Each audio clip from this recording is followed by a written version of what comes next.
Alrighty, folks, so breaking news, huge news. Joe Biden is out. He has now announced he is out. I was doubtful, I'll be honest with you, because he's a very, very stubborn man, and he does not like being pushed out. But with the new polls that have emerged over the weekend showing him down 7 in Michigan, showing him down nationally, widely, probably going to lose the Electoral College by 100 votes, losing Virginia, losing maybe Minnesota, competitive in New Jersey. Apparently, he had no other choice. The donors came to him, the Obamas came to him, everybody came to him, and he is out. A little bit earlier today, just a few minutes ago, he released a statement via Twitter, which again demonstrates where things are at. You would figure that he would do a sort of farewell press conference. He is not retiring from the presidency itself. He is only saying that he is not going to run, which leaves open a massive question as to why exactly he is qualified to continue running the country right now, but he is not qualified to continue running for the nomination of the Democratic Party. Here is the letter that he just wrote. Quote, "My fellow Americans, over the past 3.5 years, we've made great progress as a nation. Today, America has the strongest economy in the world. We've made historic investments in rebuilding our nation, in lowering prescription drug costs for seniors, and in expanding affordable health care to a record number of Americans. We've provided critically needed care to 1 million veterans exposed to toxic substances, passed the first gun safety law in 30 years, appointed the first African-American woman to the Supreme Court, and passed the most significant climate legislation in the history of the world. America has never been better positioned to lead than we are today," which, of course, none of that is true, which is why he has a 32% approval rating, which is really why he's leaving. Let's be real about this. He's not leaving because he's senile. He's leaving because he's losing. He continues, quote, "I know none of this could have been done without you, the American people. Together, we overcame a once-in-a-century pandemic and the worst economic crisis since the Great Depression. We've protected and preserved our democracy. We revitalized and strengthened our allies around the world. It has been the greatest honor of my life to serve as your president, and while it has been my intention to seek re-election, I believe it is in the best interest of my party and the country for me to stand down and to focus solely on fulfilling my duties as president for the remainder of my term. I will speak to the nation later this week in more detail about my decision. For now, let me express my deepest gratitude to all those who have worked so hard to see me re-elected. I want to thank Vice President Kamala Harris for being an extraordinary partner in all this work, and let me express my heartfelt appreciation to the American people for the faith and trust you have placed in me. I believe today what I always have. There's nothing America can't do. When we do it together, we just have to remember we are the United States of Ameriboodle." Anyway.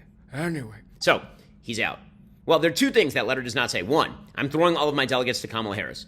He does not say that. He does not say Kamala Harris will make a fine nominee for our party, and she should be the person who picks up the mantle. He does not, in fact, pass the torch to his vice president. The only thing he says is it's my honor to serve with Kamala Harris, but he doesn't say anything beyond that. That is a glaring omission. The other thing that it pretty clearly says is that he is going to stay as president of the United States, which opens up an entire line of attack on anyone, including Kamala Harris, who doesn't push him out right now. Let's say that you're Kamala Harris. And let's say that you're consolidating support inside the Democratic Party, which behind the scenes, apparently, you have been doing. There are a bunch of factors militating in favor of her becoming the new nominee. One of them is that Joe Biden's campaign, the Biden-Harris campaign, has like $100 million in the bank. That money basically gets locked up unless Harris is the actual nominee who can pick up the baton. Not only that, Kamala Harris also has the support of people like James Clyburn. Obviously, a big part of the Democratic voter base are Black Americans. Black Americans supposedly like Kamala Harris. I'm not sure where that data is coming from, but that is seen as a sort of insuperable obstacle for Democrats in nominating anyone else.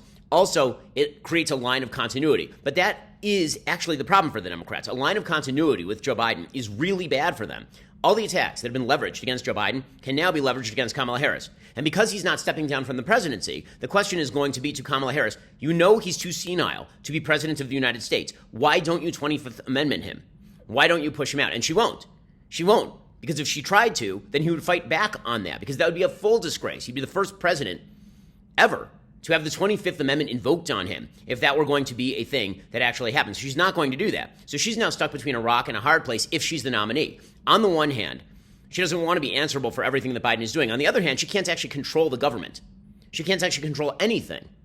And so the way things currently sit, she is an extraordinarily vulnerable candidate. Now, there have been a lot of talks about whether there's an open convention, whether there's some sort of shortened primary process where the Democrats all go at it. The problem is, who is ready to pick up the mantle? It can't be Gavin Newsom. Like, if you're Gavin Newsom, do you want in on this race? In this vulnerable position, is this where you want to be? If you're Gretchen Whitmer, maybe you want in because you think you'll do better in Michigan than Joe Biden, but are you going to be able to consolidate the party that quickly?